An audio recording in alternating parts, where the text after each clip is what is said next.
आज ऑनलाइन क्लासे আমরা আলোচনা করব লেখক সতীনাথ ভাদুড়ীর ডাকাতের মা গল্প নিয়ে। এর আগের ক্লাসে ডাকাতের মা গল্পের অনেকটা অংশ আমাদের আলোচনা করা হয়ে গেছে। আজকের বাকি অংশটা নিয়ে আলোচনা করব, মানে গল্প কাহিনীর বাকি অংশ। আর সেই বাকি অংশে যে সমস্ত গুরুত্বপূর্ণ তথ্য আছে ওগুলো আলোচনায় প্রসঙ্গক্রমে চলে আসবে। তোমাদের এমসিকিউ আর এসএকিউর প্রশ্নের উত্তর লিখতে এই গল্প কাহিনীর আলোচনা বিশেষভাবে সহায়তা করবে। তো আমাদের যতটা অংশ হয়েছিল তার সংক্ষিপ্ত কাহিনী আমি একটু আগে থেকে আলোচনা করে নিই, বুঝতে সুবিধা হবে। ডাকাতের মা গল্পে আমরা দেখতে পাচ্ছি ডাকাত সর্দার সৌখী জেল থেকে হঠাৎ করে বাড়ি ফিরে এসেছে। জেল থেকে বাড়ি ফিরে এসেছে, তখনও পর্যন্ত তার সাজা শেষ হয়নি। সাজা কাটতে তখনও 1 বছর বাকি ছিল। সৌখীর কত বছর সাজা হয়েছিল? 6 বছরের সাজা হয়েছিল, 5 বছর জেলে ছিল, 1 বছর বাকি ছিল। 6 বছর সাজা হয়েছিল, 1 বছর বাকি থাকতে জেল থেকে হঠাৎ করে চলে এসেছে। তার মানে 5 বছর জেল খেটে হঠাৎ করে উপস্থিত হয়েছিল। তো সৌখীর মা আশাই করেনি যে 1 বছর বাকি থাকতে থাকতে তার ছেলে হঠাৎ জেল থেকে ফিরে আসবে, কিন্তু চোখের সামনে হঠাৎ করে ছেলেকে দেখে সৌখীর মা একেবারে আনন্দে আত্মহারা, নিজের চোখকেও বিশ্বাস করতে পারছে না। যাই হোক, মা ছেলেকে দেখে আনন্দে জড়িয়ে ধরেছে। মা ভাবছে ছেলে যে দরজাতে টোকা দিয়ে দিয়ে ইশারা করছিল তা মায়ের সঙ্গে খুনসুরি করার জন্য, মায়ের সঙ্গে একটু মজা করার জন্য। এই ছেলে বুড়ো হয়েও কিন্তু একই রকম থেকে গেল, এত বয়স হয়েছে অথচ মায়ের সঙ্গে খুনসুরি করার যে আনন্দটা সেটা এখনো পর্যন্ত ভোলেনি। যাই হোক, মা ভাবছে যে ছেলে মায়ের সঙ্গে খুনসুরি করছে দরজায় টোকা দিয়ে দিয়ে, কিন্তু আসলে তো তা নয়। আসলে ছেলে দরজায় টোকা দিয়ে মায়ের সঙ্গে খুনসুরি করছিল না। দরজায় টোকা দেওয়াটা তার আগের দীর্ঘদিনের অভ্যাসের বশবর্তী হয়ে। তবে ছেলে যে, মানে সৌখী যে মায়ের জন্যই এসেছে তা কিন্তু নয়। ছেলের এখন আগ্রহ, মানে সৌখীর এখন আগ্রহ, সৌখীর এখন উৎসাহ, সৌখীর এখন কৌতূহল তার ছেলেকে নিয়ে। স্ত্রী ছেলেকে নিয়ে তো অবশ্যই, কিন্তু আমরা স্ত্রী এবং ছেলের মধ্যে আগে কাকে গুরুত্ব দেব? যদি বলা হয় যে স্ত্রী এবং ছেলে, তাদের মধ্যে কাকে দেখার জন্য বেশি ছটফট করবে সৌখী? তার ছেলেকে। এটাই কিন্তু চিরন্তন সত্যের মতো, এটাই যেন শাশ্বত, এটাই চলে আসছে যে সন্তানের প্রতি বাবা মায়ের যে স্নেহ, ভালোবাসা, আগ্রহ, কৌতূহল সবার থেকে ঊর্ধ্বে, সবার থেকে আগে। যাই হোক, এই পর্যন্ত আমাদের হয়েছিল। আর মাঝে সৌখীর মা একা ছিলেন। সৌখীর মা একা থাকে, তার প্রতিদিনের সঙ্গী হয়ে উঠেছে তার স্মৃতিচারণ। আর বিশেষ করে সারাদিন যদি তার কাজের মধ্য দিয়ে কেটেও যায়, সন্ধ্যের পর আর কাটতে চায় না, তখন তার পূর্ব স্মৃতিচারণাই হয়ে ওঠে সঙ্গী। আর সেই স্মৃতিচারণায় নানা কথা মনে পড়ে যায়। মনে পড়ে যাচ্ছিল ডাকাত দলের কথা, মনে পড়ে যাচ্ছিল ডাকাত দলের সদস্যদের বিশ্বাসঘাতকতার কথা, মনে পড়ে যাচ্ছিল সৌখীর বাবার কথা, সেই সময়ের ডাকাতেরা কতটা বিশ্বস্ত ছিল সেই সমস্ত কথা, আর অভাব দারিদ্র্যের কথা, সৌখীর স্ত্রী এবং ছেলে, মানে সৌখীর মায়ের, বৌমা এবং নাতির কথা, এই সমস্ত কত কথা মনে পড়ে যাচ্ছিল। সৌখী যে রাত দুপুরে বাড়ি ফিরত, তারপরে দলের ছেলেরা বাড়িতে ফিরে বাড়িতে এসে কিভাবে দরজায় টোকা দিত, ইশারা করতো, এই সমস্ত নানান কথা মনে পড়ে যাচ্ছিল। আর সৌখী ফিরলে ডাকাত দলের এই বিশ্বাসঘাতক সদস্যদেরকে যে শায়েস্তা করতে হবে সেই ব্যাপারটাও ভাবছিল। তো অনেক কথা ভাবছিল, অনেক কথা মনে পড়ে যাচ্ছিল। তারই মাঝখানে হঠাৎ করে দেখা গেল দরজায় টোকা পড়ল এবং সৌখীকে সামনে দেখে মা একেবারে হতবাক, তারপরে সৌখীকে জড়িয়ে ধরেছে। আমাদের এই পর্যন্ত আলোচনা হয়েছিল। আজকের আলোচনা করব এর পরের অংশ। আজকের আলোচনা হবে বাকি অংশটা। তো যে কোনো গল্প, যে কোনো কবিতা, যে কোনো বিষয় মনে রাখতে গেলে আমাদেরকে তার কাহিনী এবং তার তথ্যগুলোকে ভালোভাবে মনে রাখতে হবে, মানে তার সম্পর্কে একেবারে স্বচ্ছ ধারণা আমাদের থাকতে হবে। তাহলে যে ধরনের প্রশ্ন আসুক না কেন, মুখস্থ বিদ্যা এখানে যদি কাজে নাও লাগে, বানিয়ে সুন্দর করে গুছিয়ে লিখতে পারবে। সৌখীর মা সৌখীকে জড়িয়ে ধরেছে, কিন্তু সৌখীর তা নিয়ে কিন্তু খুব বেশি মাথা ব্যথা নেই, তা নিয়ে যে তার খুব বেশি আনন্দ কৌতূহল তাও নয়। সৌখীর চোখ ঘরের দূর দেয়াল পর্যন্ত কাকে যেন খুঁজছে। তাহলে কাকে খুঁজছে? পাঠক হিসেবে আমরা বুঝতেই পারছি, স্ত্রী ছেলেকে খুঁজছে, বিশেষ করে ছেলেকে খুঁজছে। কারণ জেলে থেকে সৌখী ছেলেকে কেন্দ্র করে কত কল্পনার ছবি এঁকেছে। তার ছেলে কেমন দেখতে হয়েছে, কেমনভাবে কথা বলে, তার ছেলে কতখানি দুরন্ত হয়েছে।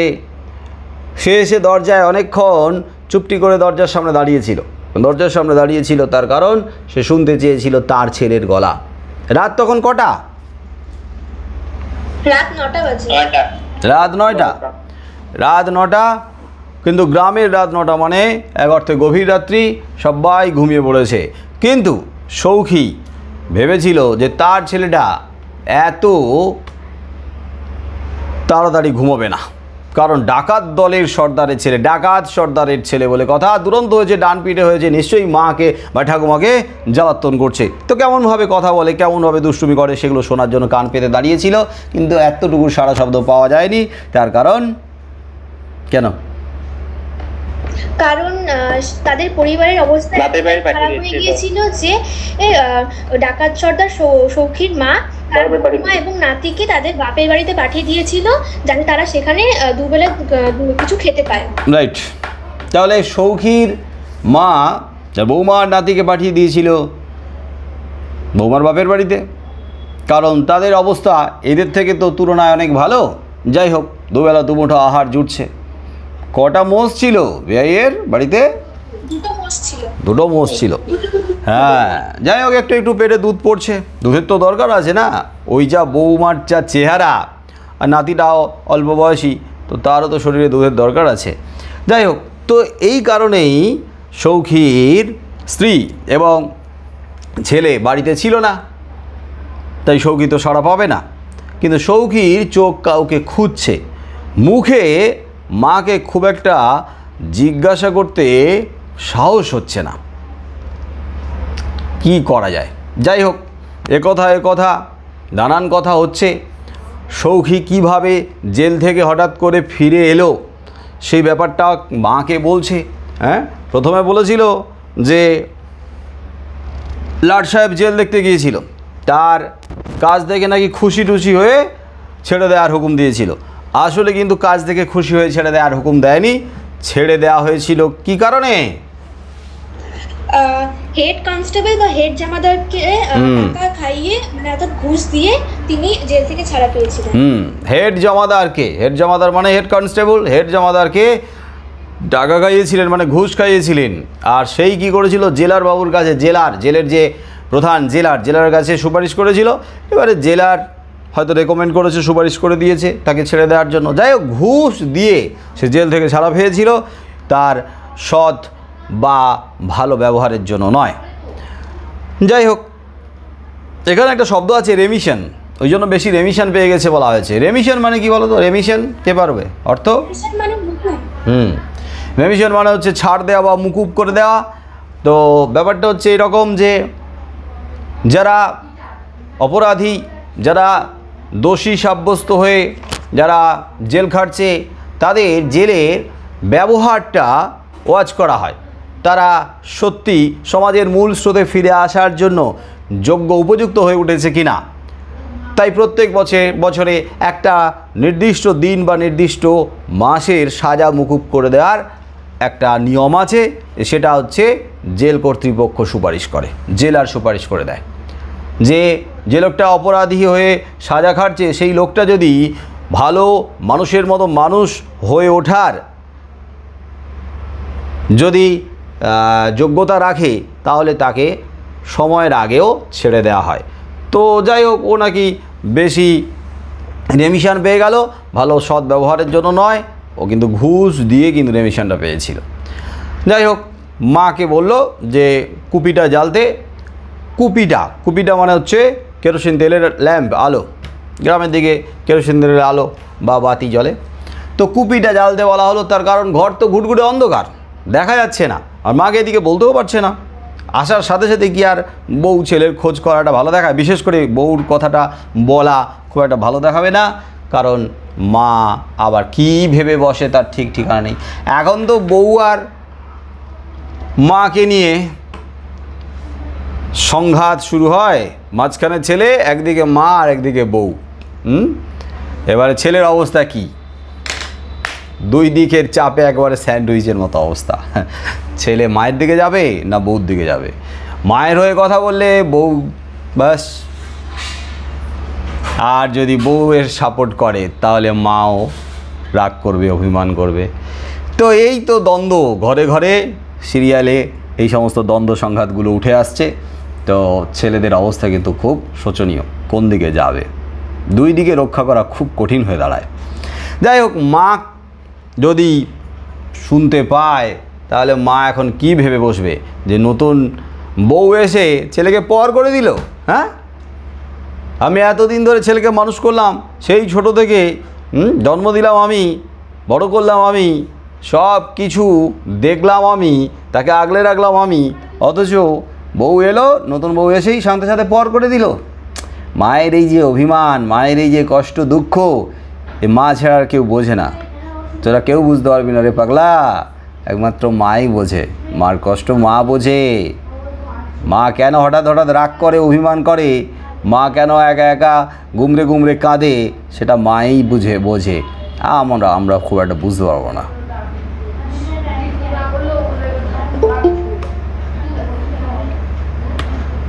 কি কথাগুলো সত্যি নাকি?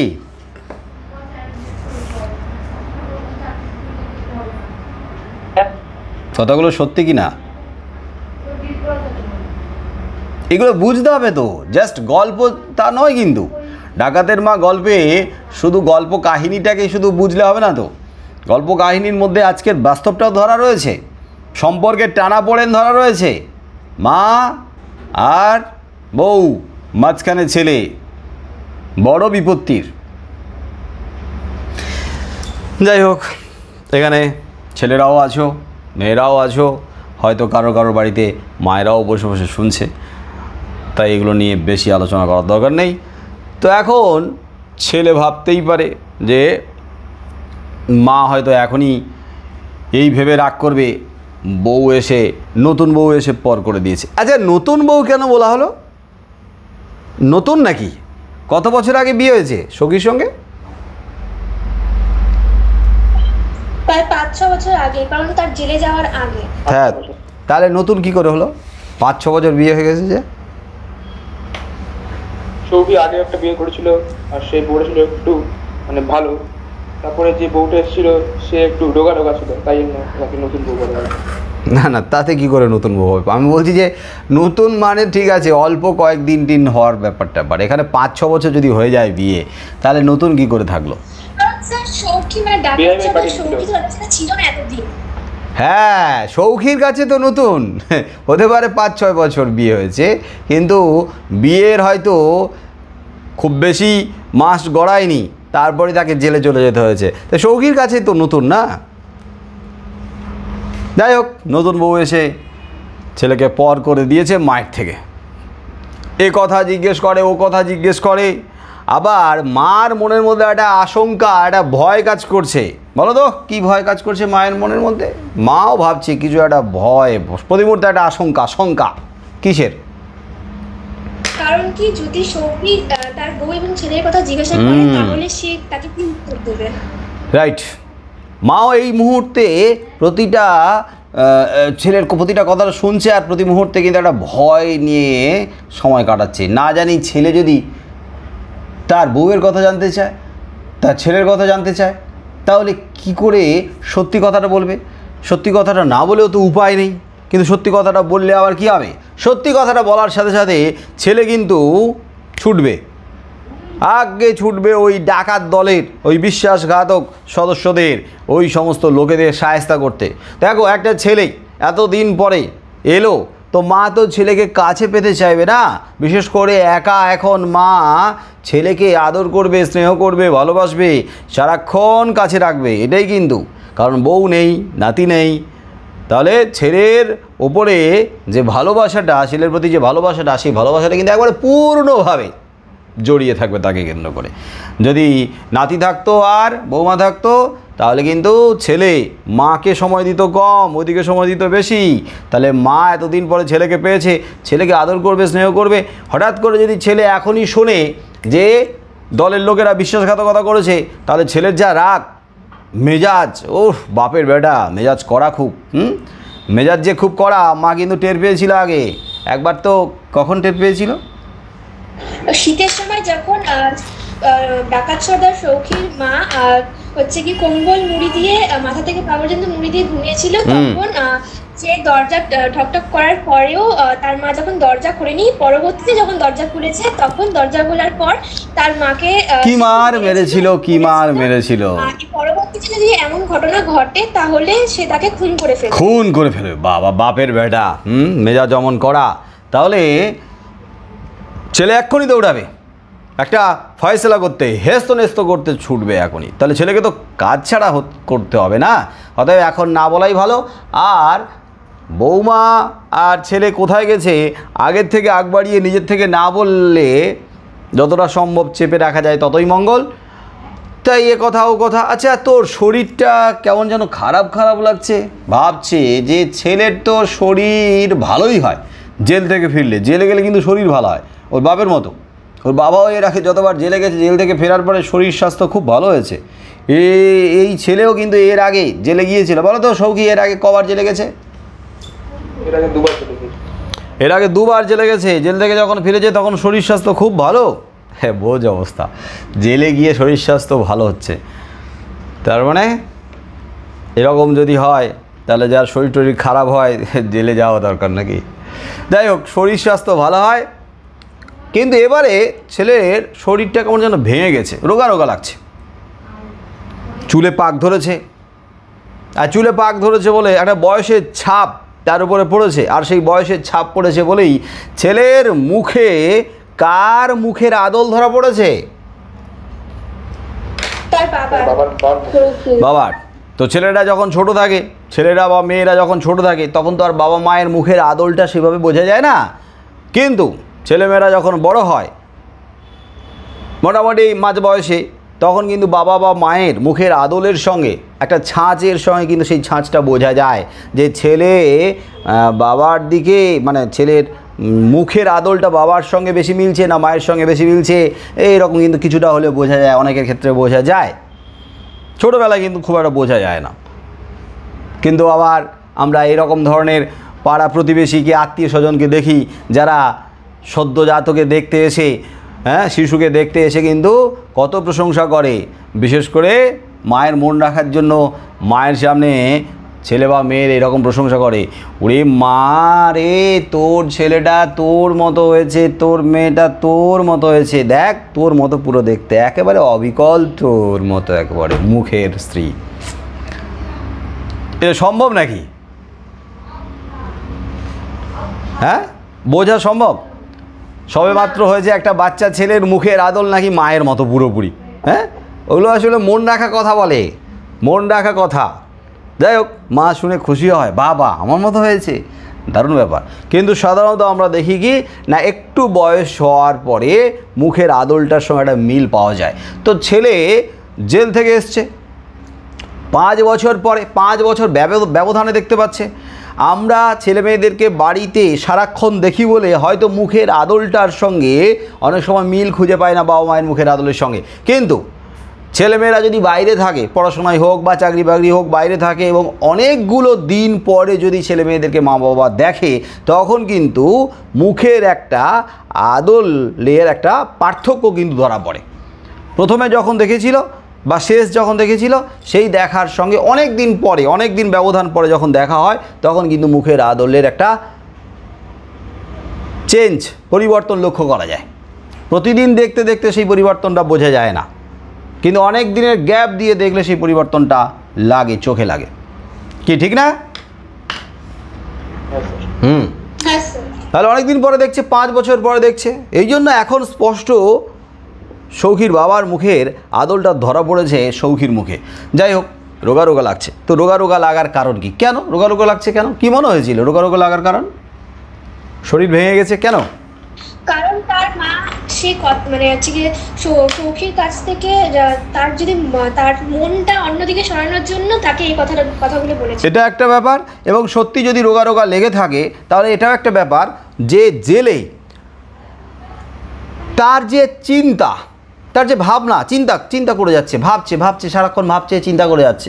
আসলে চিন্তা করাটা, টেনশন, চিন্তা, সেটা কিন্তু মানুষের শরীর খারাপের কারণও হয়ে ওঠে। মানে শরীরটাকে আরও শীর্ণ করে দেয়। মন যদি ভালো থাকে, কোনো চাপ নেই, কোনো চিন্তা নেই, কোনো টেনশন নেই, বাস মন ভালো মানে শরীর স্বাস্থ্য ভালো থাকবে। কারণ মনের রোগ, মনের চিন্তা, মনের রোগ কিন্তু শরীরের উপরে দারুণভাবে এফেক্ট ফেলে। যাই হোক, মন খুব একটা ভালো ছিল না সৌখী। নিশ্চয়ই কোনো না কোনোভাবে খবর পেয়েছিল জেলে থেকে যে তার চলে আসার পরে ছেলে হয়েছে। তার মানে ছেলেটা কার মতো দেখতে হয়েছে, কেমন দেখতে হয়েছে, কি করছে না করছে, ঠিকমতো খাওয়া দাওয়া জুটছে তো, ঠিকমতো আমার ছেলে বলে কথা মানুষের মতো মানুষ হচ্ছে তো। তো তাকে কেন্দ্র করে নানান চিন্তা শরীরটা কাহিল হয়ে গেছে, শরীরটা দুর্বল হয়ে গেছে, খারাপ হয়ে গেছে। আর এটাও আবার ঠিক যে যদি শরীর স্বাস্থ্য খুব একটা খারাপ নাও হয়, মার কাছে এটাই মনে হয় সবসময় যে ছেলে মেয়েদের শরীর যেন ভেঙে গেছে, খারাপ হয়ে গেছে। অনেক দিন পরে দেখা হলে, কথা হলে মা কিন্তু আগেই বলে তো শরীরটা যেন কেমন খারাপ লাগছে, তোকে যেন একটু রোগা রোগা লাগছে। অথচ হয়তো সে যথেষ্ট আগের থেকে মোটা হয়েছে, তাও কিন্তু মা বলে, বাবার থেকে কম মা বলে বেশি। যাই হোক, তো শরীরটা যদি খারাপ হয়েও থাকে, জেলে বসে চিন্তার কারণে, ছেলেকে কেন্দ্র করে চিন্তা। কিন্তু জেলে তোর অসুখ বিসুখ করেছিল কি না, ঠিকমতো খাওয়া দাওয়া তুই পাচ্ছিলি কি না, কেমন ছিলি, কী বৃত্তান্ত, অনেক প্রশ্ন করলেও ছেলের এই সমস্ত নিয়ে মাথা ব্যথা নেই। ছেলে এই সমস্ত কথা কানেই তুলতে চায় না। আর মা তাকে, ওই যে বললাম, মা তাকে যেন ডাইভার্ট করে রাখতে চাইছে, মনটাকে অন্যদিকে সরিয়ে রাখতে চাইছে, কথায় ব্যস্ত করে রাখতে চাইছে, যাতে মনের মধ্যে এই প্রশ্ন না আসে, এদেরকে দেখতে পাচ্ছি না, আমার ছেলে আমার বউ কোথায় গেল, এই সমস্ত প্রশ্নগুলো যাতে না আসে। কিন্তু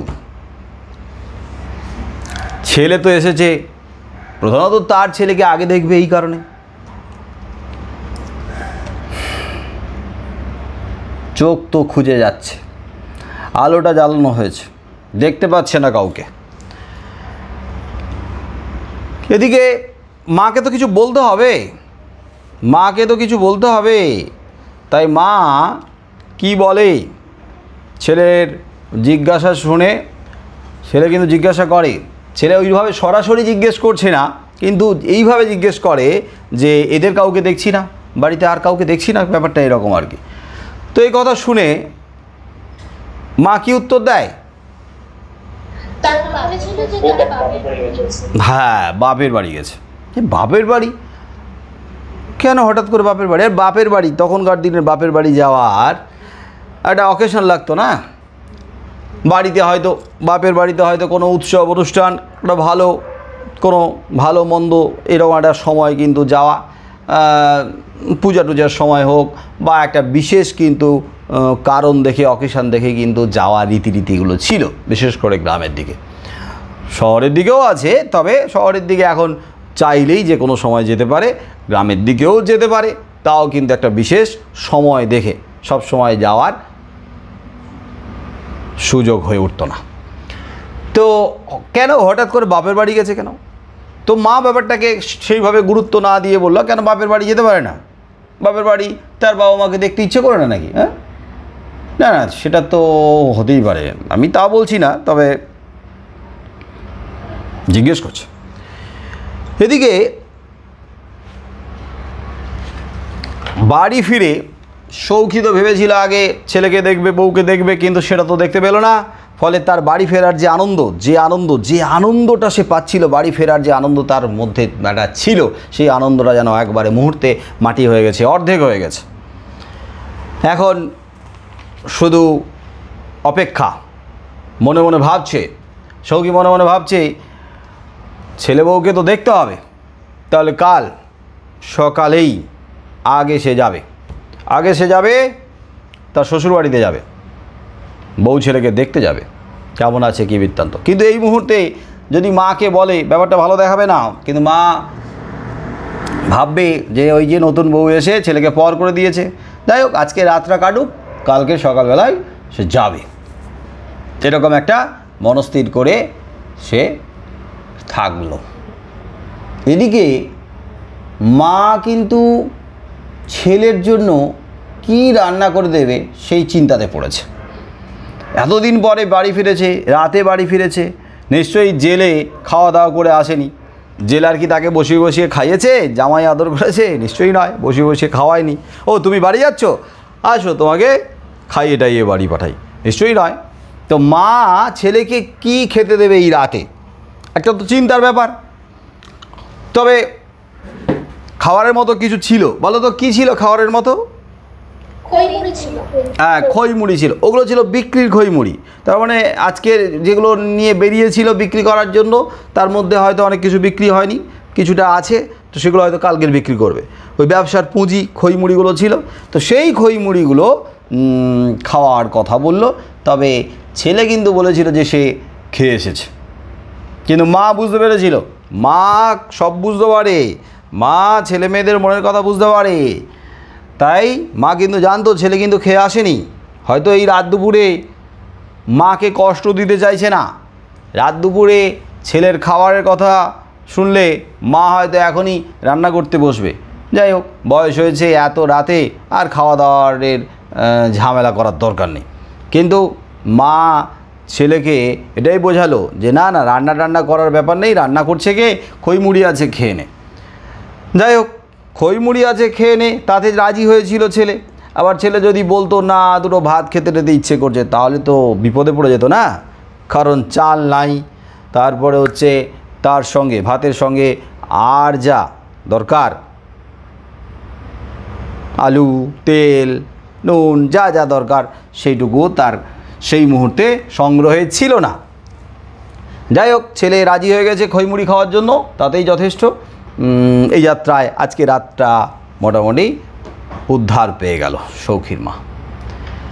এদিকে ছেলে খাওয়া দাওয়ার পরে যখন দেখলো মায়ের দিকে, মায়ের গায়ের দিকে তার চোখ গেল, তখন মায়ের গায়ে একটা কম্বল দেখেছিল, তবে কম্বলটা পুরনো হয়ে গেছে। এই কম্বলটা সৌখী এর আগে নিয়ে এসেছিল জেল থেকে আসার সময়, তার মানে কত দিন আগে, অনেক দিনের আগে। তবে কত বছর হয়ে গেল সেটা এখানে বলা হয়নি, তবে পুরনো হয়েছে। তো পুরনো কম্বল গায়ে দিয়ে মায়ের শীত কিছুতেই কাটছে না। এতক্ষণ ধরে ছেলে তো তার স্ত্রীর কথা ভাবছিল, তাই মায়ের দিকে কিন্তু চোখ গেলেও সেই অর্থে মনের দৃষ্টি যায়নি। এতক্ষণ পরে মায়ের দিকে সেইভাবে চোখ গেছে, তাই ছেলেরও তো কর্তব্য আছে মায়ের প্রতি। তাই নিজের গায়ের নতুন কম্বলটা, জেল থেকে ফেরার সময় নতুন কম্বল গায়ে দিয়ে এসছে, নিজের গায়ের নতুন কম্বলটা মায়ের গায়ে চাপিয়ে দিল। মায়ের আপত্তি ঠেলে, মা কিন্তু আপত্তি করে, মা সবসময় খারাপটা রাখতে চায়, ছেঁড়াটাই রাখতে চায়, পুরনোটা রাখতে চায়, ছেলে মেয়েদেরকে সবসময় মা ভালোটাই তুলে দিতে চায়। এত কিছু করে তাও আসল সময় যখন আসে তখন বাস ছেলেমেয়েরা অবহেলা শুরু করে। মায়ের এই যে মাতৃত্বের এই যে দাম মূল্য দেয় না। যাই হোক, মা ছেলেকে আপত্তি করেছিল, কিন্তু ছেলে আপত্তি শোনেনি। ছেলেরও তো উচিত, ছেলে মেয়েদের উচিত, মা আপত্তি করবে, মা খেতে চাইবে না, মা সবাইকে খাইয়ে শেষে খেতে বসবে, তার থাকুক না থাকুক তাতে কিছু যায় আসে না। সবার খাওয়া হলো কি না, সবাই ভালো থাকলো কি না, সবাই আনন্দে থাকলো কি না, সবার মুখে হাসি ফুটলো কি না, মা সেটাই দেখে, আর সেটা নিয়েই মা কিন্তু তৃপ্তি পায়। কিন্তু আমাদের উচিত, ছেলে মেয়েদের উচিত যে মায়ের আছে কি না, মা খেলো কি না, মায়ের ভালোটা আছে কি না, সেটাও তো আমাদের দেখার দায়িত্ব কর্তব্যের মধ্যে পড়ে।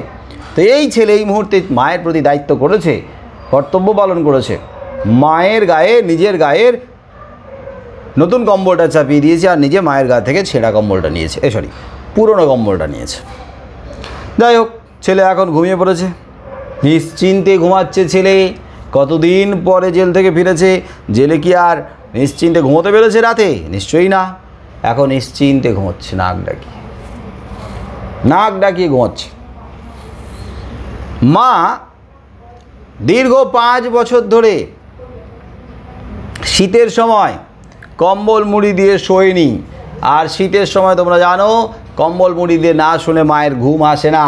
তা সত্ত্বেও মা কম্বল মুড়ি দিয়ে শোয়নি, শুধু ছেলের কথা মনে করেই কম্বল মুড়ি দিয়ে শোয়নি।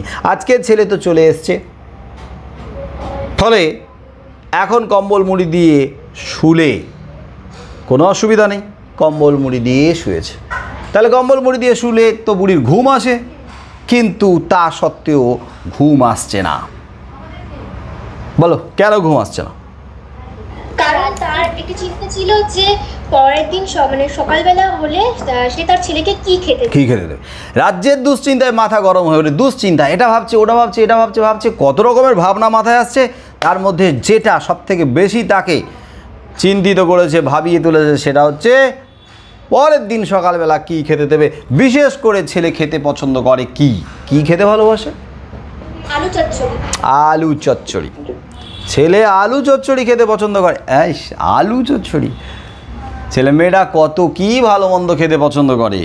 আর এই ছেলে আমাদের কাছে মনে হতে পারে সামান্য আলু চচ্চড়ি, হ্যাঁ সামান্য আলু চচ্চড়ি সামান্য হতে পারে আমাদের কাছে, কিন্তু সেটা মায়ের কাছে কিন্তু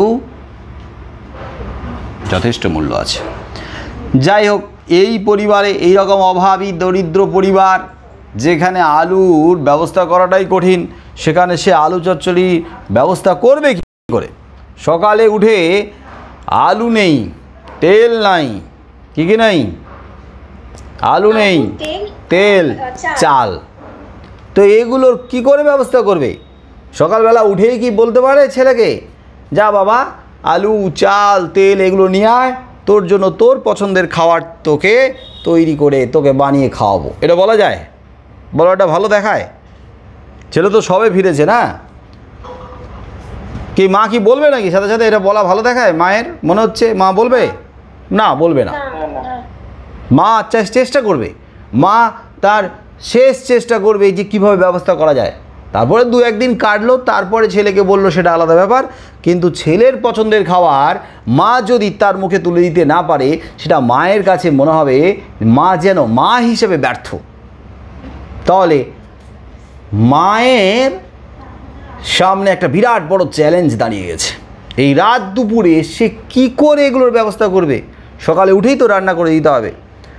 ছেলেমেয়েরা যখন বাইরে থাকে, অনেক দিন পরে যখন ফিরে আসে, আগে থেকে কিন্তু মা বাবা ছেলে মেয়েরা কী খেতে পছন্দ করে সেটার ব্যবস্থা করে রাখে।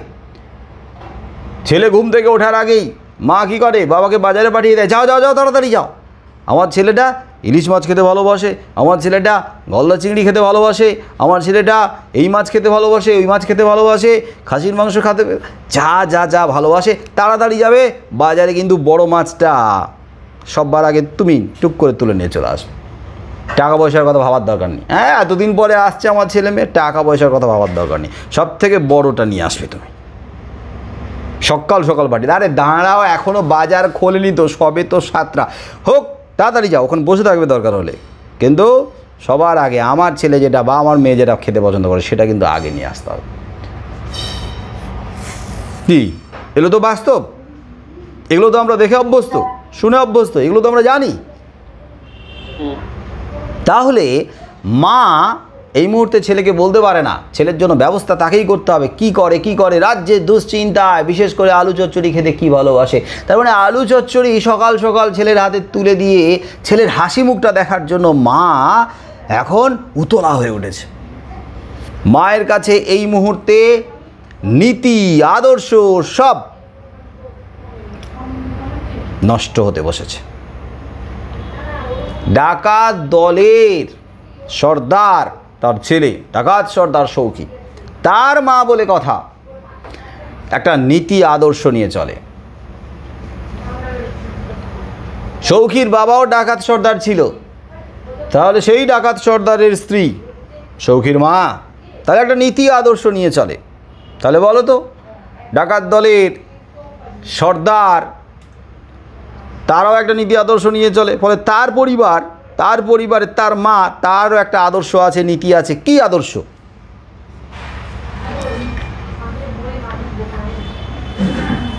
ডাকাতি করা তাদের হকের পেশা, স্বামী পুত্রের হকের পেশা, একটা হক অধিকার, ডাকাতি করবে, হ্যাঁ, একবারে বংশানুক্রমিকভাবে।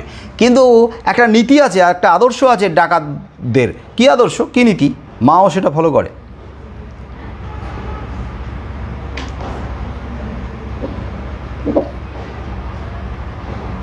ছিচকে চুরির কাজ করবে না, ডাকাতি করবে, এটা গর্বের, কিন্তু চুরি করবে না। চুপিসারে গিয়ে চুরি করার কাজটা, সেটা তাদের নীতি বিরুদ্ধ। ডাকাতদের আদর্শের বাইরে তার মাও এটাকে রীতিমতো অনুসরণ করে, মেনে চলে। চুরি করার কাজটা তাদের পেশা, বরদাস্ত করে না। এটা কলঙ্কের কাজ, চুরির কাজ, ছিচকে চোরের কাজ, এটা অপমানের কাজ, এটা লজ্জার কাজ। ডাকাতি করবে, চোখে চোখ রেখে ডাকাতি করবে, হ্যাঁ, এটাই তো গর্বের কাজ। আরে বাপের বেটাও ছিনিয়ে নিয়ে আসা, এটাতে দম দেখাতে পারে। কিন্তু চুরি, হ্যাঁ, চুপিসারে গিয়ে চুরি করা, ছিচকে চোরের কাজ, এটা লজ্জার কাজ, এটা অপমানের কাজ, এটা ভীরুতার কাজ, কাপুরুষতার কাজ, যেটাকে প্রশ্রয় দেয় না সৌখী বা সৌখীর মা, কেউই প্রশ্রয় দেয় না। কিন্তু এই মুহূর্তে মায়ের সামনে দুটো রাস্তা, একটা হচ্ছে আদর্শকে মেনে চুপ করে বসে থাকা, আর একটা হচ্ছে আদর্শকে, নীতিকে বিসর্জন দিয়ে ছেলের মুখের হাসি দেখা। তোমরা কোনটাকে গুরুত্ব দেবে আমি জানি না, কিন্তু মায়ের মনকে যদি বোঝার চেষ্টা করো, মায়ের মনকে যদি উপলব্ধি করার চেষ্টা করো, মায়ের মতো করে ভাবার চেষ্টা করো, তাহলে মা সন্তানের হাসি মুখ দেখার জন্য, সন্তানকে আনন্দে রাখার জন্য, খুশিতে রাখার জন্য, ভালো রাখার জন্য অন্য নীতি আদর্শকে বিসর্জন দিয়েও কিন্তু শেষ দেখে ছাড়ে। মায়ের দিক থেকে ভাবতে হবে, মায়ের জায়গাতে নিজেকে বসিয়ে ভাবতে হবে। মায়ের কাছে সেই মুহূর্তে চুরির রাস্তাটা মনে হয়নি নীতি বিরুদ্ধ, আদর্শ বিরুদ্ধ। মায়ের কাছে মনে হয়েছে, মায়ের চোখের সামনে তখন ভেসে উঠছে ছেলের হাসি মাখা মুখটা। এর আগে নিশ্চয়ই ছেলেকে আলু চচ্চড়ি খাইয়েছে, তখন ছেলের মুখটা যে কতখানি হাসিতে খুশিতে ভরে উঠেছে সেটা মায়ের চোখের সামনে ভেসে উঠছে। তাহলে মা কি করবে? একদিকে মায়ের আদর্শ নীতি, আর একদিকে মাতৃত্ব। মা সন্তানের মুখে কিভাবে হাসি খুশি তুলে দেবে, এইভাবে একটা দ্বন্দ্ব, এইভাবে একটা টানাপোড়েনের মাঝে, দ্বন্দ্ব সংঘাতের মাঝে হঠাৎ করে জয়ী হলো কি? সন্তানের খুশি, সন্তানের আনন্দ। আর সন্তানের খুশি বা আনন্দের জন্য মা তার নীতিটাকে, আদর্শটাকে সরিয়ে দিয়েছে, সেই মুহূর্তে দূরে সরিয়ে দিয়েছে। কাছারির ঘড়িতে তখন কটা বাজলো? ঢং। ঢং। রাত তখন 2টো, রাত 2টো, কাছারি ঘড়িতে 2টো বাজলো। রাত 2টো মানে গ্রামে তখন সবাই গভীর ঘুমে। আর দেরি করা যাবে না, এটাই আসল সময়। বুড়ি মানে সৌখীর মা পা টিপে টিপে বেরিয়ে পড়ল। শীতের রাত, সবাই ঘুমিয়ে আছে। খুব সহজে যে ঘুম ভাঙবে তা নয়, সারা শব্দ কোথাও নেই, একবারে নির্জন। মায়ের ভয় করাটাই স্বাভাবিক, কারণ মা তো মানুষ, তো মানুষের মধ্যে তো ভয় ভীতি এগুলো থাকবেই। সৌখীর মা আমাদের কাছে মনে হতে পারে ডাকাত সর্দারের মা, তাহলে তার কিসের ভয়? না, ডাকাত সর্দারের মা তো মা, মানুষ, ভয় তাই আছে। ভয় যে আছে একটু আগেই কিন্তু ছিল, যে দরজা খুলে সামনে লম্বা চওড়া লোককে দেখে ডাকাতের মায়ের গাও ছমছম করে ওঠে, ছিল না? তাহলে চুপি সারে বেরোচ্ছে, তখন ভয় করাটা স্বাভাবিক। কিন্তু ভয় করলেও সেই ভয় প্রশ্রয় পায়নি, কারণ তার কাছে তখন শুধু ছেলের হাসি মুখ, ওটাই তাকে টেনে নিয়ে যাচ্ছে এক পা করে। মাতাদিন পেশকারের বাড়ি, বেশি দূরে নয়। মাতাদিন পেশকার, মাতাদিন পেশকার, পেশকার হচ্ছে ভদ্রলোকের নাম না, মাতাদিন হচ্ছে ভদ্রলোকের নাম। মাতাদিন ভদ্রলোকের নাম হলো মাতাদিন, আর তার জীবিকা হলো পেশকারের জীবিকা। মাতাদিন পেশকার বলা হয়েছে, আইনের লোক। পেশকারের কাজ কি? পেশকার কি কাজ করে?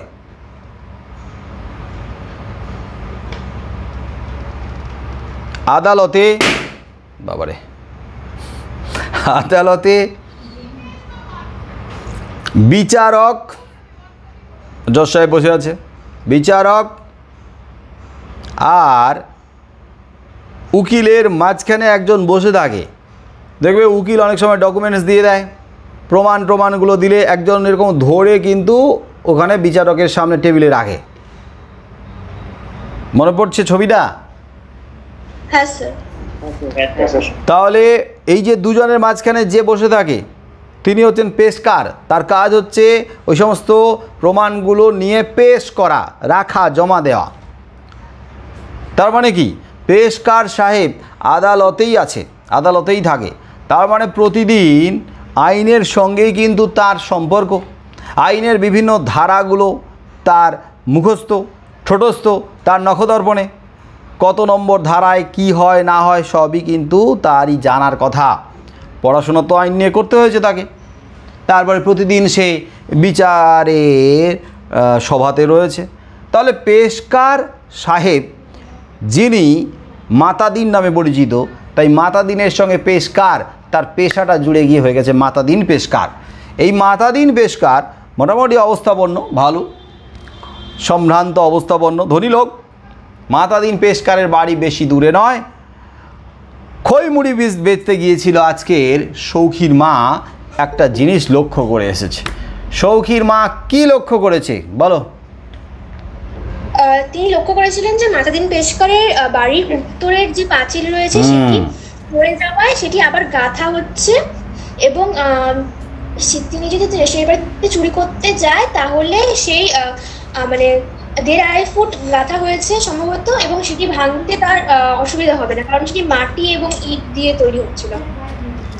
আচ্ছা, তাহলে পেশকার সাহেবের বাড়ির উত্তরের পাঁচিল, সেই পাঁচিলটা ভেঙে পড়েছে। তো মিস্ত্রি লাগিয়ে সেই পাঁচিলটা তোলা হচ্ছে। তাহলে পাঁচিল ভেঙে গিয়েছিল, সেই পাঁচিল তোলা হচ্ছে। সেদিনকার দেখে এসেছে কতটা উঁচু হয়েছে পাঁচিল। হ্যাঁ, হাত 2-2.5 হাত, 2 হাত 2.5 হাত মতো উঁচু গাঁথা হয়েছে পাঁচিলটা। আরও গাঁথা হবে, কিন্তু সেদিনকার গাঁথা হয়েছে 2-2.5 হাত উঁচু। 2-2.5 হাত উঁচু পাঁচিল গাঁথা হয়েছে। আচ্ছা, একজন বয়স্ক মহিলার পক্ষে শাড়ি পরে ওই 2-2.5 হাত উঁচু পাঁচিল ডিঙিয়ে যাওয়া, পাঁচিল ভাঙা মানে পাঁচিল ভেঙে ফেলা নয়, পাঁচিল ডিঙিয়ে যাওয়া, পাঁচিল টপকে যাওয়া, কাজটা কঠিন না সহজ? কঠিনই হবে। কঠিনই হবে, কিন্তু কিন্তু সেই 2-2.5 হাত উঁচু পাঁচিল ডিঙিয়ে যেতে বুড়ির মানে সৌখীর মায়ের খুব একটা অসুবিধা হলো না। কেন? কারণ মাটি আর ইটের ভাঙা টুকরোগুলো পড়েছিল, যার উপর দিয়ে সে পাঁচিল টপকে যেতে পারবে। ওকে, তাহলে পাঁচিল ভেঙে তো গিয়েছিল, তো ভেঙে পড়ার কারণে ভাঙা ইটের টুকরো আর কিছু মাটি। আসলে পাঁচিল যখন নিচ থেকে তোলা হয়, মাটি থেকে তোলা হয়, তখন কিছুটা করে ড্রেনের মতো গর্ত করা হয়, ড্রেন মতো করা হয়, একটু পাঁচিলটা মাটির নিচ থেকে তোলা হয়, ভিতটা যাতে খুব মজবুত হয়। তাহলে মাটিটা যখন তোলা হচ্ছে কিছু তো মাটি থাকবে, আর ভাঙা হয়ে পড়েছিল, ভেঙে পড়েছিল, তাহলে কিছু ভাঙা টুকরো থাকবে। তাহলে ভাঙা ইট আর মাটি পাঁচিলের গোড়ায় স্তূপা আকারে পড়েছিল, তার মানে কি কিছুটা উঁচু হয়ে রয়েছে। তাহলে ওই উঁচু ইট আর মাটির স্তূপের উপরে পা রেখে তারপরে পাঁচিল নিয়ে যাওয়াটা সহজ। তাই বুড়ির কিন্তু খুব একটা অসুবিধা হয়নি পাঁচিল নিয়ে যাওয়া। পাঁচিল নিয়ে ওপারে চলে গেল। একবারে ঘুটঘুটে অন্ধকার, কিচ্ছু দেখা যাচ্ছে না। পেশকার সাহেবের বাড়ির দরজার সামনে একটা লোটা রাখা ছিল, লোটা ঘটি জল ভরা অবস্থাতেই রাখা ছিল, সকালবেলা লাগবে। ওখানে খড়ম জোড়াও ছিল পেশকার সাহেবের, আর একটা ঘটি ছিল বা লোটা ছিল। লোটাটা বেশ বড় আকৃতির, মুখটা বেশ ফাঁদালো মানে বেশ প্রশস্ত, যাতে মোটা মহিলার হাত, কাকন শুদ্ধ হাত, কাকন পরা অবস্থায় হাত একদম ভেতরে ঢুকতে পারে, ভেতরে ঢুকে হাতটা দিয়ে মাজার জন্য। যাই হোক, একটা কোশ্চেন ছিল এখানে। বলো। এখানে যে বলা হয়েছে যে রূপোর কাকন শুদ্ধ, এখানে কি কাকন বলতে রূপোর বালাকে বোঝান? হ্যাঁ হ্যাঁ হ্যাঁ, এই মোটা মোটা গ্রামের দিকে রূপোর মোটা মোটা বালা আগেকার মানে বয়স্ক মহিলারা পরতো, এরকম মোটা মোটা এরকম কাঁকন দেখবে। আদিবাসীদের হাতে এরকম মোটা রূপোর এরকমভাবে বালা মতো থাকে, মোটা, ওটাই হচ্ছে কাঁকন। মুখটা অনেক সময় মাছের মুখের মতো দেখবে মুখটা থাকে। মেয়েদের তো জানার কথা কাঁকন। তাহলে এক তো মাতাদিন পেশকারের স্ত্রী, বোঝা যাচ্ছে মোটা সোটা হাতে রূপোর কাঁকন পরে, তাহলে মোটা সোটা হাত হলে সেই হাত ঢুকবে, তারপর সেই হাতে আবার রূপোর কাঁকন, তারপর পুরো রূপন কাঁকন শুধু হাতটা যদি ভেতরে যেতে হয়, তাহলে ঘটি বা লোটার মুখটা বেশ ফাঁদালো হবে, মানে বেশ প্রশস্ত হতে হবে না? হ্যাঁ, এরকম সুন্দর ছিল, বেশ প্রশস্ত বড় সড়ো রাখা ছিল। ওটাই কোনোভাবে ঠাহর করে করে হাতে লেগেছিল, ওটাই তুলে নিয়ে সৌখীর মা আস্তে আস্তে বেরিয়ে আসছে। জল শুদ্ধও কোথাও ফেলেনি, জলও ফেলেনি। কেন জল ফেলেনি? জল ফেলবে, ওই জল পড়ার আওয়াজে যদি বাবা কেউ ঘুম থেকে জেগে ওঠে, ওই জল ফেলবে, ওইটুকু সময় নষ্ট করতেও চায়নি। তার মাঝখানে যদি ধরা পড়ে যায়, বুকের ভেতরে ভয় ভয় ভয় ভয় বুকটা কাঁপছে না। প্রথমবার চুরি, জীবনে প্রথম চুরি, চুরিবিদ্যা মহাবিদ্যা, পরেরটার দরকার নেই, চুরিবিদ্যা মহাবিদ্যা। তো ঘটনা হচ্ছে জীবনে চুরি যদি অভ্যাস করে ফেলো তাহলে ভয়ের কোনো ব্যাপার নেই, কিন্তু প্রথমবার চুরি ভয় ভয় লাগে, চমকে চমকে উঠতে হয়, বুকটা কেঁপে কেঁপে ওঠে, একটা অপরাধ বোধ কাজ করে, ধরা পড়ে যাওয়ার ভয় কাজ করে প্রথমবার চুরি। আমরা অনেকেই চুরি টুরি করি, তবে আমাদের চুরি সেই বিরাট বড় বড় চুরি নয়, এমন সামান্য ছোটোখাটো চুরি, এমন সামান্য ছোটোখাটো চুরি। তো সেই সমস্ত চুরিগুলো ওটা চুরির মধ্যে পড়ে না, অপরাধের মধ্যে পড়ে না, সেগুলো হচ্ছে একটু মজা, একটু মস্করা, আনন্দ ঠাট্টা এইগুলোর মধ্যে পড়ে যায়। যাই হোক, প্রথমবার চুরি করতে গেলে যে অবস্থাটা হয় সেই অবস্থাটা আজকের সৌখীর মায়ের হচ্ছে। লোটাটা নিয়েই কিন্তু ফিরে আসছে। আচ্ছা, এখন সুন্দর একটা কথা বলেছে, এখন রাত 2টো তো আরও কিছুটা সময় গড়িয়ে গেছে, তো এখন এই রাতে যদি লোটা হাতে কেউ যেতে দেখে তাহলে কেউ কিছু মনেও করবে না। এই লোটা নিয়ে কোথায় যাচ্ছিলি রে, বা কোথা থেকে লোটা নিয়ে আসছিস, কেউ কিছু মনেও করবে না, জিজ্ঞেসও করবে না। তার কারণ কি? কারণ কি? স্যার আগেকার দিনে শৌচাগার ছিল না। হ্যাঁ, অক্ষয় কুমারের টয়লেট। হ্যাঁ, টয়লেট এক প্রেম কাহানি। অক্ষয় কুমারের টয়লেট এক প্রেম কথা। ভোরবেলা যখন লাইট পড়ে যাচ্ছে। হ্যাঁ, ভোর একদম না, কিন্তু ভোর হওয়ার আগে আগে। হ্যাঁ স্যার, লোটা ফাটিয়েছে। এখনো কিছু কিছু জায়গায় দেখা যায় স্যার। এখনও দেখা যায়, এখনও দেখা যায় খোলা মাঠে লোটা নিয়ে ভোরের আগে আগে বেরিয়ে পড়ে অনেকেই দেখা যায়। তো স্বচ্ছ ভারত অভিযানে, হ্যাঁ, স্বচ্ছ ভারত অভিযানে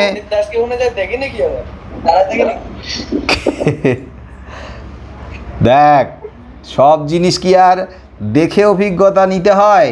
বহু অভিজ্ঞতা নেওয়ার বহু রাস্তা আছে। আমি এর আগে অনেকবার বলেছি, মদ খেলেই যে মাতাল হয় সেটা কি মদ খেয়েই জানতে হবে? হ্যাঁ, মদ খেলে যে মাতাল হয়, ছেলেমেয়েরা কি মদ খেয়ে প্র্যাকটিক্যালি মদ খেয়ে তারপরে জানবে, শিখবে? না, মদ আগে খাবো তারপরে দেখবো মাতাল হয় কি না। তাহলে জানার জন্য তো অনেক রাস্তা আছে, দেখতে হবে কেন? মাতালদের কাছে জিজ্ঞেস করতে। যাই হোক, তো রাত দুপুরে এখন লোটা হাতে দেখে কেউ কিন্তু সন্দেহ করবে না। দেখলে ভাববে ও আচ্ছা বুড়ি হচ্ছে জরুরি কাজ করতে গেছিল। যাই হোক, তো লোটা নিয়ে কি সোজা বাড়ি ফিরে এসেছিল? না স্যার, কারণ কি, সে তো বাজারে গিয়ে দোকানদারের কাছে দোকানদারের কাছে আগে বিক্রি করে টাকা নিয়ে রাইট, চাল, সর্ষের তেল আর আলু কিনে তারপরে বাড়িতে গিয়ে যা যা দরকার সেগুলো তো কিনতে গিয়েছিল। তাহলে লোটা নিয়ে সে গেল কোথায় না? বাড়িতে আসেনি, লোটা নিয়ে সে কিন্তু সোজা গেছে বাসনের দোকানে গেছে। তার মানে তখনও তো ভোর হয়তো হয়নি, তার আগে আগেই বাসনের দোকানদারকে তুলে তার সঙ্গে একটা ডিল হয়েছে। আমি কিন্তু একটা পুরনো লোটা নিয়ে এসেছি বিক্রি করার জন্য, তোমাকে নিতে হবে। তো বাসনের দোকানদারের যে সন্দেহ হয়নি তা কিন্তু নয়, নিশ্চয়ই সন্দেহ হয়েছে, এত ভোর কেন বা এত রাত থাকতে কেন এসেছে। তবুও বাসনের দোকানদার যেখান থেকে এরা নিয়ে আসুক না কেন, আমার তো বিরাট লাভ হলেই হলো, আমার তো লাভ নিয়ে কথা রে বাবা। বাসনের দোকানদার তো অনেক লাভ করবে। সৌখীর মা লোটাটা বিক্রি করেছে বাসনের দোকানদারের কাছে। বলো কত আনায়? 14 আনা। কত আনা? 1 টাকা। কত আনা 1 টাকা? 16 আনা 1 টাকা। হ্যাঁ, তাহলে 14 আনায় বিক্রি করেছে, তার মানে 1 টাকাকে 2 আনা কম। তাহলে 1 টাকার থেকে 2 আনা কম, 14 আনায় বিক্রি করেছে। কিন্তু ওই 14 আনায় বিক্রি করা বাসনটা মানে লোটাটা পরে বাসনওয়ালা মাতাদিন পেশকারকে বিক্রি করতে চেয়েছিল কত টাকায়? 2.5 টাকা। 2.5 টাকা। দেখো, মাত্র কয়েক ঘন্টার ব্যবধানে কত টাকা লাভ করতে চেয়েছিল। বলো কত টাকা লাভ করতে চেয়েছিল?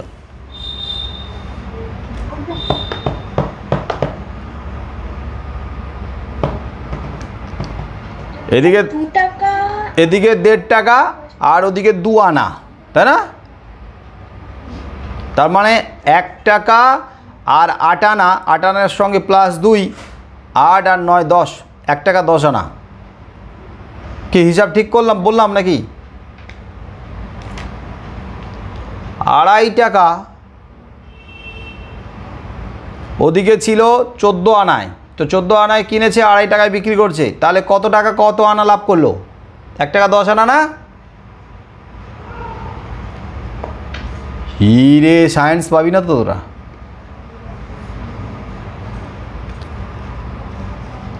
স্যার 1 টাকা। 1 টাকা 10 আনা হলো না কি কম বেশি হলো?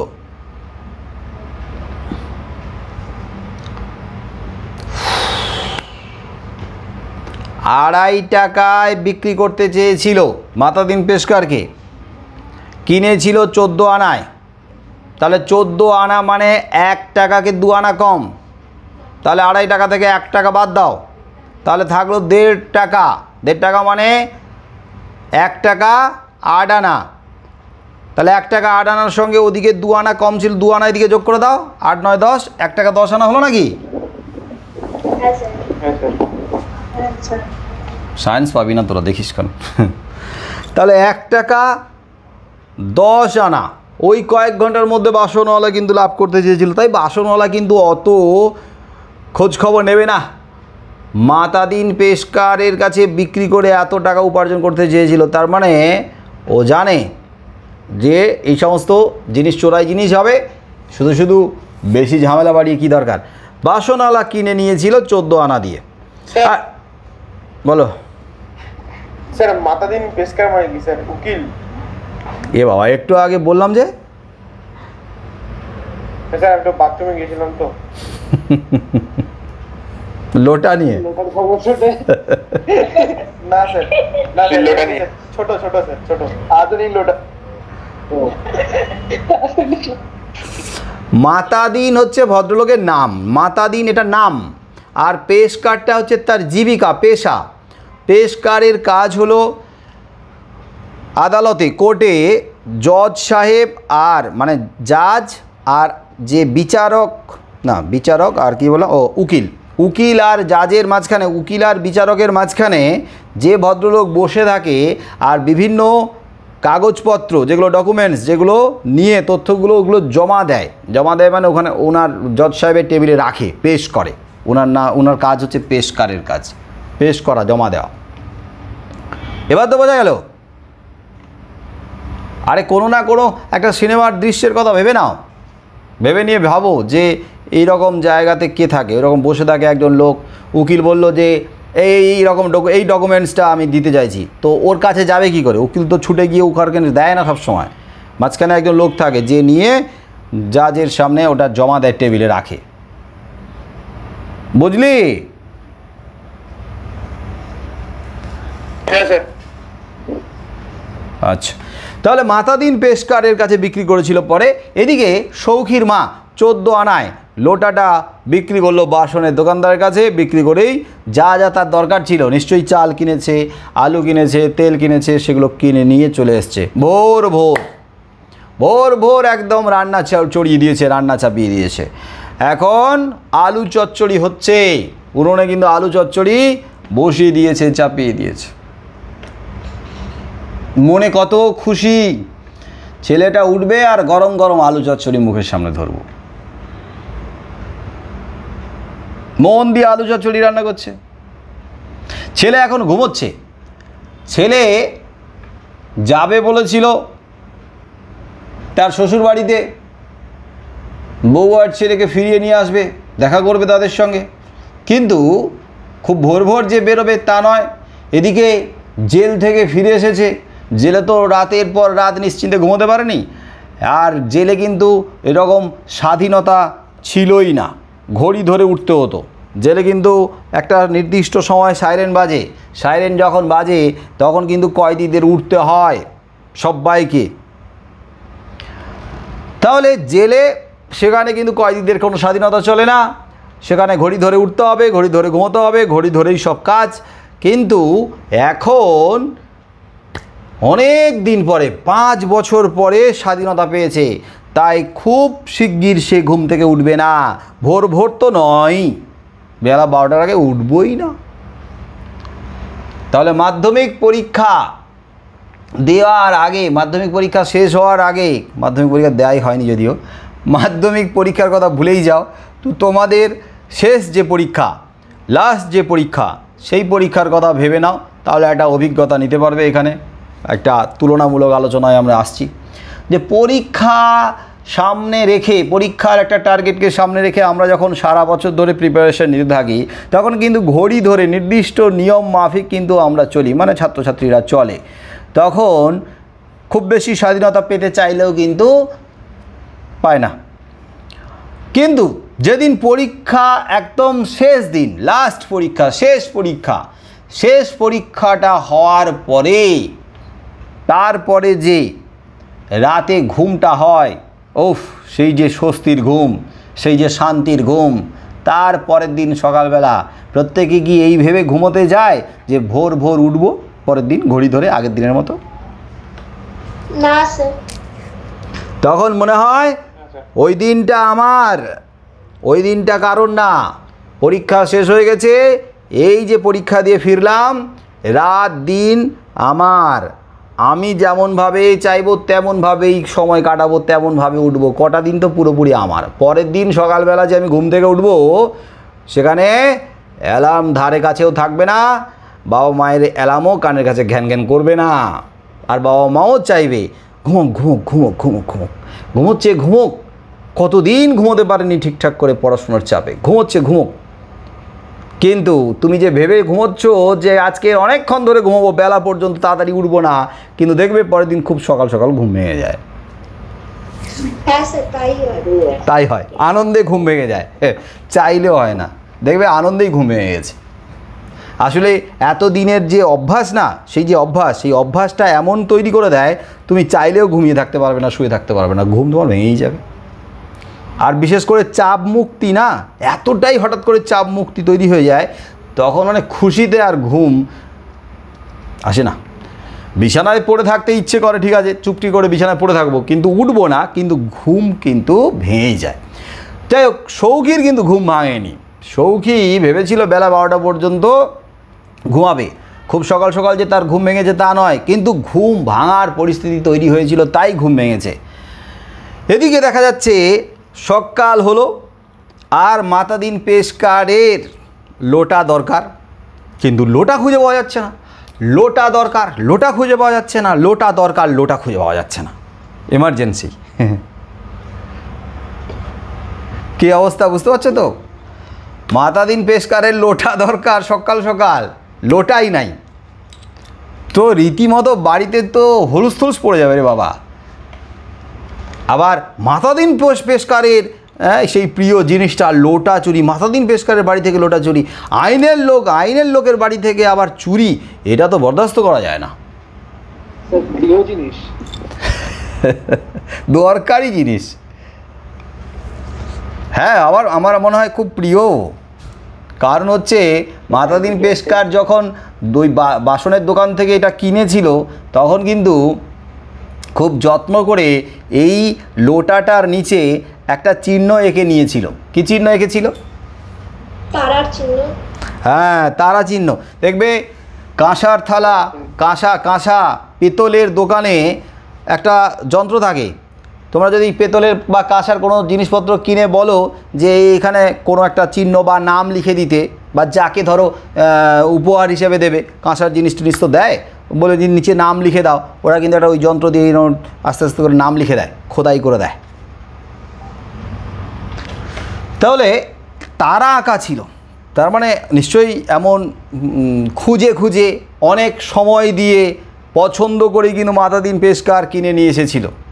যেমন একটা বড় ধরনের লোটা, মুখটা হবে বেশ ফাঁদালো, ভেতরে হাতটা ঢোকে যাতে সুন্দর করে ভেতরটা পুরোটা মাজার জন্য।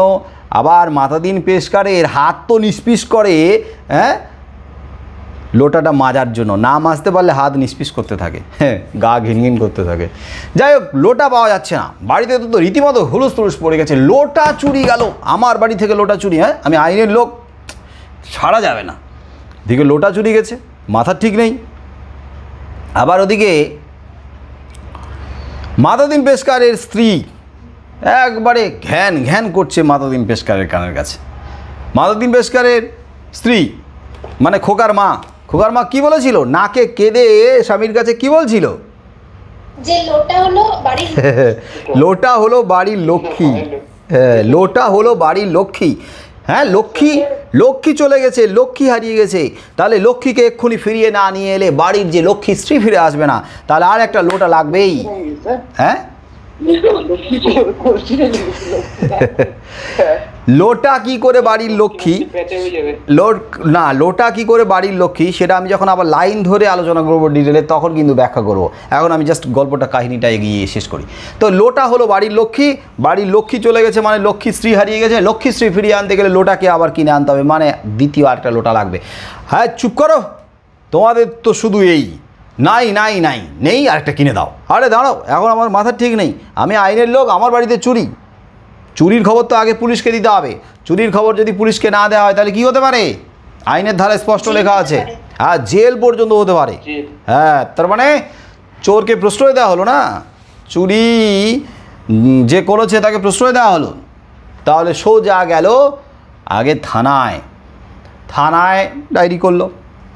তো ডায়েরি করে এবারে ফিরবে, বাড়িতে যদি ফিরে আসে খালি হাতে, লোটা যদি না নিয়ে আসে তাহলে কি অবস্থা হবে? হ্যাঁ লাইফটাই লোটা হয়ে যাবে, জীবনটাই একটা লোটা। মাতাদিন পেশকারের লাইফ হেল হয়ে যাবে।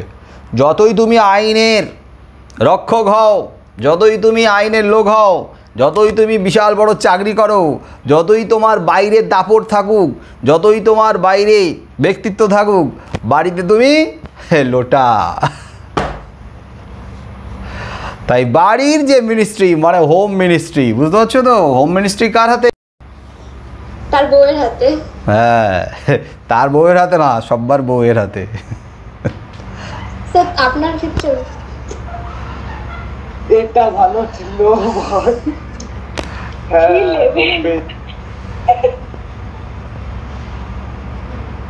যা ভাববি ভাব। তো শান্তি রক্ষার জন্য হোম মিনিস্ট্রিকে ঠান্ডা রাখতে হবে। তাহলে লোটা একটা কিনে নিয়ে যেতেই হবে, নাহলে সারাক্ষণ কানের কাছে ঘ্যানার শান্তি উড়ে যাবে, ঘুম উড়ে যাবে, অশান্তির অ্যাক্সেস, বাড়িতে থাকা কঠিন হয়ে যাবে। যাই আবার লোটা, ইমার্জেন্সি লোটাও তো লাগবে বলো। তাহলে লোটা কেনার জন্য কোন দোকানে গেল মাতাদিন পেশকার?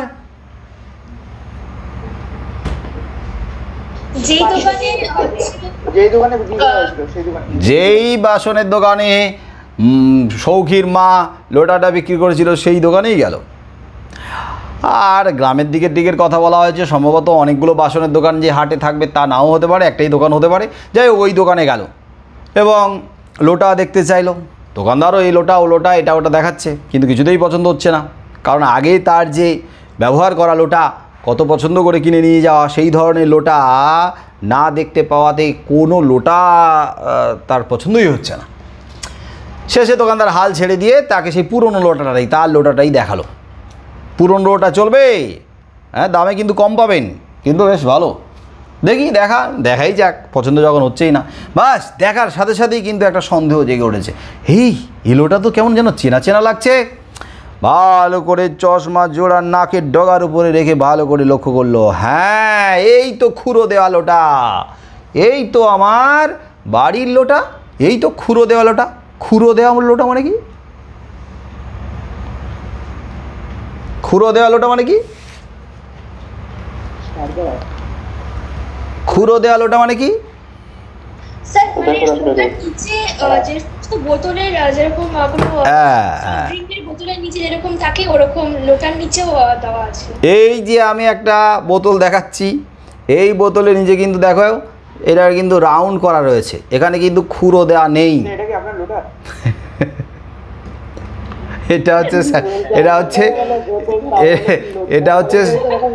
হচ্ছে স্যানিটাইজার। হ্যাঁ এই যে স্যানিটাইজারের বোতল, বেশি কথা বলবি একবারে চোখে মারবে এখান থেকে স্যানিটাইজার।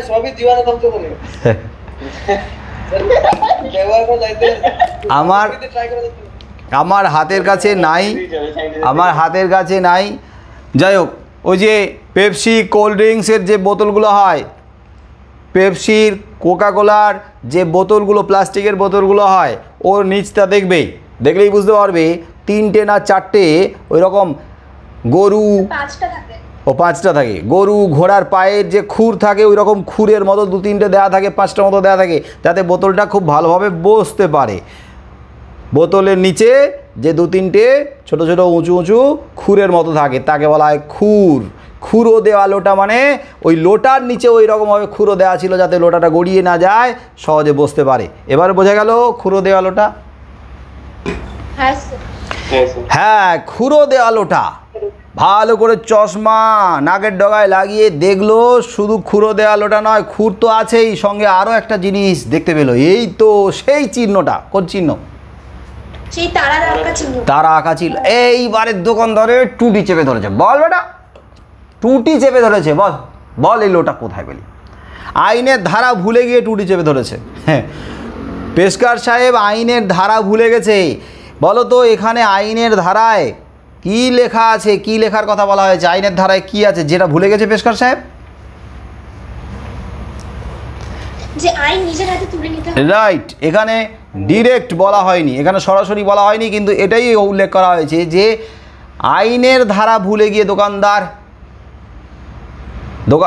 পেশকার সাহেব দোকানদারের টুটি চেপে ধরেছে। তার মানে আইনের ধারায় লেখা আছে আইন কিন্তু যে কোনো অবস্থায় নিজের হাতে তুলে নিতে নেই, কিন্তু এখন মাথার ঠিক নেই, মাথা গরম হয়ে গেছে, আইনের ধারা ভুলে গিয়ে নিজের হাতে আইন তুলে নিয়েছে, মানে দোকানদারের টুটি চেপে ধরেছে। বল, নাহলে মেরে ফেলবো। দোকানদার বাধ্য বলে ফেলেছে যে আমি তো এই লোটা 14 আনায় কিনেছি এই সৌখীর মায়ের কাছ থেকে কিছুক্ষণ আগে। হ্যাঁ, 14 আনায় এই লোটা পাওয়া যায়? চোরাই মাল জেনে কিনেছিস, তার মানে চোরাই মাল, আমার বাড়ির মাল, চোরাই মাল আমার বাড়ি থেকে চুরি করে নিয়ে এসে বিক্রি করেছে। বেটা তুইও দোষী, দাঁড়া তোরও দেখাচ্ছি। পাঠিয়ে দিল থানায় একজন ছোকরাকে, খবর দিল ছোকরাকে থানা থেকে দারোগাকে ডেকে নিয়ে আসার জন্য। আর দারোগা শোনার সাথে সাথেই সাইকেলে চড়ে হাজির। সাইকেলে চড়ে হাজির, দারোগার জিভ নেই, গরিব দারোগা। সাথে সাথে দারোগা এসে হাজির হয়েছে। কেন সঙ্গে সঙ্গে কেন হাজির হয়েছে বলো তো? লোটা চুরিতে। হ্যাঁ, এটা একটা ব্যাপার। হ্যাঁ, আমরা তোমরা ডাকলে কিন্তু অত সহজে আসবে না। মাতাদিন পেশকার ডেকেছে। হ্যাঁ, সমাজে বেশ গণ্যমান্য ব্যক্তি, সম্ভ্রান্ত ধনী মানুষ, তার বাড়িতে চুরি হয়েছে, আবার তার বাড়ির চুরি জিনিস আবার পাওয়া গেছে। সাথে সাথে যদি আসা যায় তবে গিয়ে চোর ধরা পড়বে, আর চোর যদি সাথে সাথে না ধরতে পারে, তাহলে চোর যদি পালিয়ে যায় তাহলে আবার ধরতে মুশকিল হবে। তাই তাড়াতাড়ি এসে পৌঁছেছে। তারপরে দোকানদারের কাছ থেকে সব জেনে টেনে সোজা দলবল নিয়ে একদম সৌখীর বাড়িতে গিয়ে উঠেছে। আর পুলিশ দেখে সৌখীর মা একেবারে হতভম্ব, অবাক, ভয় পাচ্ছে। কিন্তু পুলিশ দেখে তো ভয় পাওয়ার লোক সৌখীর মা নয়। এর আগেও কিন্তু পুলিশ এসেছে বাড়িতে, রাত দুপুরবেলা বাড়ি ঘেরাও করেছিল বন্দুকের খোঁজে, তখন কিন্তু ভয় পায়নি। কিন্তু আজকের কেন পুলিশ দেখে ভয় পাচ্ছে সৌখীর মা? কেন ভয় পাচ্ছে? কারণ সে জানে যে সে চুরি করেছে। চুরি করেছে, চুরি।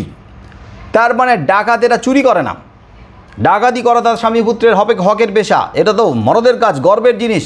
ডাকাতি করে তারা গর্ব অনুভব করে। কিন্তু ছিচকে চোরের কাজ মানে ডাকাতি করে যে সম্মান, যে মর্যাদা তার স্বামী তার ছেলে অর্জন করেছে, মুহূর্তের মধ্যে চুরির কাজ করে সেই সম্মান মর্যাদাকে ধুলোয় মিশিয়ে দিয়েছে তার মা। এখন তো সবাই তাই ভাববে, ছেলেও তাই ভাববে। ছেলে বা সমাজের কেউ তো ভাববে না, মায়ের কথা ভাববে না, মায়ের মনকে বুঝবে না, মায়ের হৃদয়কে বুঝবে না, মায়ের হৃদয়টাকে পড়বে না।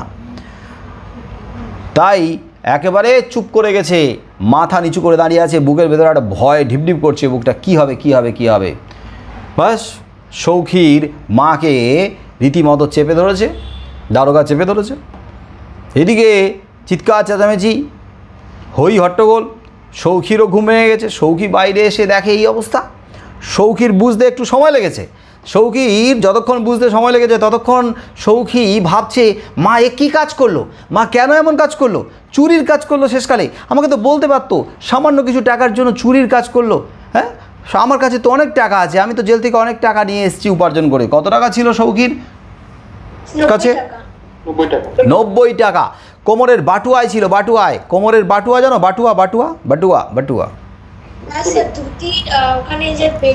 হ্যাঁ, ওই টাকার থলি, ধুতির কোমরের অংশে, ধুতির জায়গাটাতে ট্যাঁকে বা গাঁটে যেখানে বেঁধে রাখা হয় সেটা হচ্ছে বাটুয়া। সেই বাটুয়াতে 90 টাকা ছিল। আর সেই সময় 90 টাকা মানে এই পরিবারের কাছে অনেক টাকা। তা মা আমাকে কেন বললো না? তারপরে সৌখী নিজেরই মনে হয়েছে না মা আমাকে বললো না, আমারই তো উচিত ছিল বোধহয় ঘর দুয়ারের দিকে তাকিয়ে ঘরের এই অবস্থা দেখে দারিদ্র্যের ছাপ দেখে আমারই উচিত ছিল মায়ের হাতে টাকা তুলে দেওয়া। আবার পরক্ষণে সে নিজেই ভাবছে আমি মায়ের হাতে যে টাকা তুলে দেবো তার সময়টা আমি কোথায় পেলাম? আমি তো এসেছি, খেয়ে দিয়ে শুয়েছি, ভোর এখনও হলোই না, আমাকে উঠতে দাও, সেইটুকু সময় মা দিতে পারলো না। মা কি জানে না? মা তো জানে। মা জানে যে জেলে আমরা আলাপ সালাপ করি, কাদের সঙ্গে আলাপ সালাপ করি, কাদের সঙ্গে আমরা মিশি না আর কাদের সঙ্গে আলাপগুলো করি।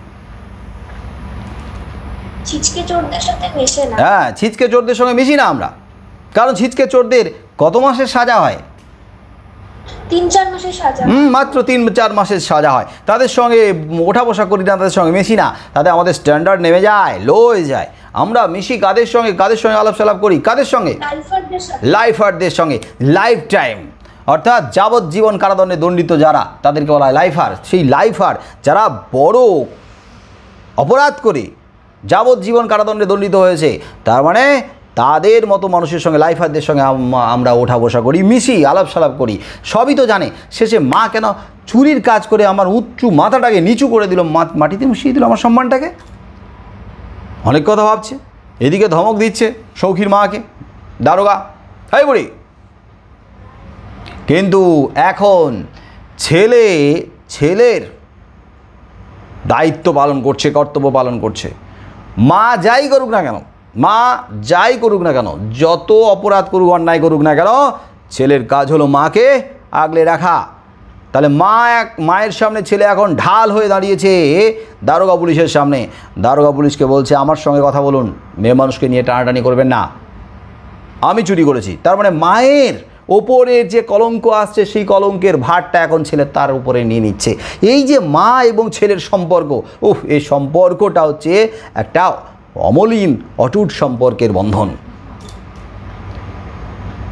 মায়ের প্রতি ছেলের অভিমান রয়েছে, রাগ রয়েছে, কিন্তু তা সত্ত্বেও মাকে কিন্তু রীতিমতো আগলে রাখছে। এইবারে যেই ছেলে মায়ের চুরির দায়টা নিজের কাঁধে নিচ্ছে, তখন মা ভেতরে যেন দুমড়ে মুচড়ে যাচ্ছে। মায়ের মনে হচ্ছে যে ছেলেকে আমি এতদিন ধরে দূরে রেখেছিলাম, সেই ছেলে আসার পরপরই আমার কারণে আবার জেলে যাবে। সেই ছেলে তো এখনও পর্যন্ত তার স্ত্রীর সঙ্গে দেখাই করতে পারেনি। কি করলাম আমি, কেন করলাম আমি? ব্যাস, দারোগা পুলিশও তার বুদ্ধির তারিফ করছে। দেখেছো, তার সাগরেদদের কাছে বলছে, হ্যাঁ আমি কীরকম মাথা খাটিয়ে ধরে ফেললাম আসল চোরকে। আমি তো জানতাম সৌখী চুরি করেছে, কারণ সৌখী রাত দুপুর পর্যন্ত চুরির জন্য ছিল, ওই জন্য তো এখন এত বেলা পর্যন্ত ঘুম থেকে ওঠেনি। আমি জানতাম, শুধু আসলে আসল চোরকে মুখ থেকে কথাটা বার করে নিতে চাইছিলাম, ওই জন্য ওর মাকে চাপ দিচ্ছিলাম। দেখেছো আমার কি বুদ্ধি, আমি বের করে নিলাম আসল অপরাধীকে। বাসনওয়ালা বলছে, না এই আমার কাছে বেচে দিয়ে এসছে, বাসনওয়ালার কথা শুনতে চাইছে না। সৌখীর মা বলছে আমি চুরি করেছি, সৌখীর মায়ের কথাও শুনতে চাইছে না। আসল চোর ধরে ফেলেছে দারোগা পুলিশ, এখন শুনলই না। এখন সৌখীকে হাত কড়া লাগিয়ে জেলে, থানার পথে নিয়ে যাচ্ছে। তো সৌখীর মা যখন একেবারে শেষ মুহূর্তে সৌখীকে নিয়ে যাবে, আর উপায় নেই, তখন দারোগা পুলিশের পায়ে মাথা রেখে মাথা ঠুকে চলেছে আর সৌখীকে ছেড়ে দেওয়ার অনুরোধ করছে। সে চুরি করেছে সেটা স্বীকার করে তাকে নিয়ে যাওয়ার কথা বলছে, কিন্তু দারোগা পুলিশ তো ছাড়বে না। মায়ের সামনে ছেলেকে নিয়ে চলে যাচ্ছে, আর মায়ের প্রতি অভিমান করে ছেলে মায়ের প্রতি দায়িত্ব কর্তব্য করে যাচ্ছে। এইভাবে তার বাটুয়াটা রেখে দিয়ে যাচ্ছে খাটিয়ার উপরে, 90 টাকা। মা তোমার কারণে আমি আবার জেলে যাচ্ছি, কিন্তু তুমি ভালো থাকো, তুমি সুখে থাকো, তুমি আনন্দে থাকো। অভিমান। আর মায়ের কারণে ছেলে জেলে যাচ্ছে। মা এই যে অপরাধটা, এটা সহ্য করবে কী করে? মা যে অপরাধটা করলো, অন্যায় করলো ছেলের প্রতি, মা তখন মেঝেতে পড়ে ডুগরে কাঁদছে, ফুঁপিয়ে কাঁদছে। আর ওদিকে উনুনে আলু চচ্চড়ি পুড়ছে, আলু চচ্চড়ির পোড়ার গন্ধ সারা পাড়াময় ছড়িয়ে পড়ছে। আর এই আলু চচ্চড়ি পোড়ার গন্ধের সঙ্গে মায়ের হৃদয় পোড়ার গন্ধ যেন মিলেমিশে একাকার হয়ে গেছে। একদম শেষ এই অংশটা হচ্ছে ব্যঞ্জনাময়। এটা নিয়ে পরে আবার ডিটেলে আলোচনা হবে। মোটামুটি আজকের গল্প কাহিনীর শেষটা আলোচনা করলাম। আগের দিন প্রথম অংশটা আলোচনা করে দিয়েছিলাম, দুটো অংশ মিলে পুরোটাই আলোচনা করা হয়ে গেল। আমার মনে হয় এই গল্প কাহিনী এবং তার তথ্যগুলো যারা মন দিয়ে শুনেছো তাদের গল্প নিয়ে আর কোনো অসুবিধা হবেই না। যখন লাইন ধরে বোঝানো হবে একদম পরিষ্কার আবার বুঝতে পারবে। ঠিক আছে, সবার বুঝতে কোনো অসুবিধা নাই? বাস, তাহলে আজকের এই পর্যন্ত। সবাইকে টাটা, গুড নাইট। হ্যাঁ sir, good night. Sir good night. Good night.